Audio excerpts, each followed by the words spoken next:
বেশি কষ্ট দেয় কে? প্রকৃতির নিয়ম অনুযায়ী আমাদেরকে সব থেকে বেশি কষ্ট দেয় আমাদের এই দেহ।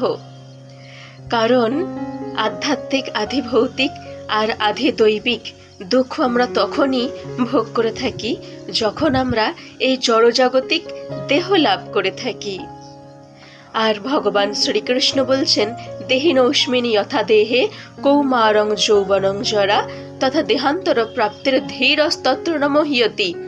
অর্থাৎ জীবের দেহে কৌমার, যৌবন এবং জরা আসে। প্রত্যেকটা জীবের মধ্যে কৌমার, যৌবন, জরা আসে। কেউ যদি ভাবে যে আমি ছোটবেলার দেহ নিয়ে সুখে আছি, তো সেই দেহ চেঞ্জ হয়ে যাবে, কোনো দেহ নিয়েই সুখে থাকতে পারবে না, এমনকি অপর দেহ প্রাপ্ত হয়ে যায়।